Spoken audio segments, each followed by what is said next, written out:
The dumbest person you know is 100% convinced they're a genius, and science proves they literally can't realize how wrong they are. Here's why. You've met this person. They confidently explain cryptocurrency, quantum physics, or why the moon landing was fake after watching one TikTok. They use big words incorrectly, they interrupt experts, and when you correct them, they double down like you're the idiot. Here's the disturbing part. They're not lying. They genuinely believe they're right. And there's a psychological reason why stupid people can't detect their own stupidity. It's called the Dunning-Kruger Effect, and it's about to blow your mind. In 1999, psychologists David Dunning and Justin Kruger discovered something terrifying. Incompetent people are too incompetent to realize they're incompetent. They tested people on grammar, logic, and humor. The worst performers, the bottom 25%, thought they scored in the top 60%. But here's the kicker. It's not arrogance, it's ignorance. The skills you need to be good at something are the same skills you need to recognize you're bad at it. If you don't know what good looks like, you can't see that you suck. It's like being colorblind and arguing about shades of red. Plot twist, we've known this for 200 years. German philosopher Arthur Schopenhauer wrote in 1851, "The fool is convinced of his wisdom, while the wise man doubts himself." He noticed that intelligent people hesitate because they see complexity. Stupid people charge forward because they see nothing. Think about it. When you learn chess, you think it's simple. Move pieces, checkmate.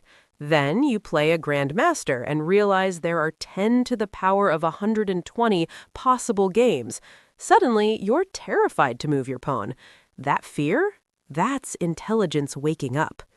So why don't they learn? Because learning requires recognizing what you don't know, and that requires knowledge. It's a paradox. You need to be smart enough to realize you're dumb. Here's a real example. A guy on Reddit claimed he could easily perform brain surgery after watching Grey's Anatomy. When a neurosurgeon corrected him, he replied, "You're just gatekeeping. It's not that hard." He couldn't comprehend the 15 years of training because he'd never experienced even one day of it. This is fool's paradise, a bubble where everything makes sense because you don't know enough to see the cracks. And the bubble feels amazing, no doubt. No anxiety, just pure, unearned confidence. Now add the internet. People Google, "Is coffee bad for you?" Read one headline, and suddenly they're lecturing doctors. They confuse exposure with expertise. You watched a 10-minute YouTube video on economics? Cool. An economist spent 10,000 hours studying it. But in your mind, you're equals. Psychologists called us illusory superiority. You recognize the words, inflation, supply chain, GDP, so your brain tricks you into thinking you understand the concepts. It's like hearing a song in a foreign language and thinking you speak it because you can hum along. And social media makes it worse. Algorithms feed you content that confirms what you already believe. So that guy who thinks vaccines are poison, he's seen 500 TikToks agreeing with him. In his reality, he's the expert, and doctors are sheep. Here's where it gets dangerous. Idiots sound smart. They use jargon, they speak with certainty, they never say, "I don't know." And humans are wired to trust confidence. In studies, people rated confident wrong answers as more credible than hesitant correct ones. So the idiot gets promoted, gets a platform, gets followers. Meanwhile, the actual expert is saying, "Well, it's complicated," and everyone tunes out. We've built a society that rewards certainty over accuracy, and idiots are very certain. Let's talk about the unreachable. Can you fix them?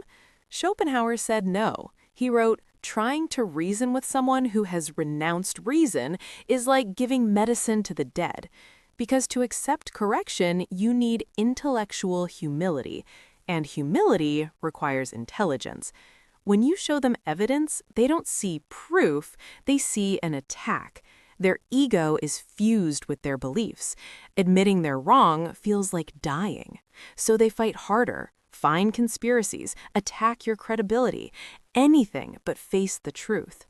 Neuroscientist Tali Sharot discovered that the brain processes unwanted information the same way it processes physical pain. It literally hurts to be wrong.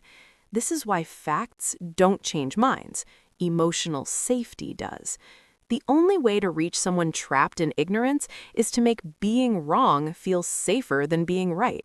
And that requires them to trust you more than they trust their own certainty, which is nearly impossible. Now for the uncomfortable part. You're probably one of them. In something, we all are. Dunning-Kruger found that everyone overestimates their abilities in areas they're weak.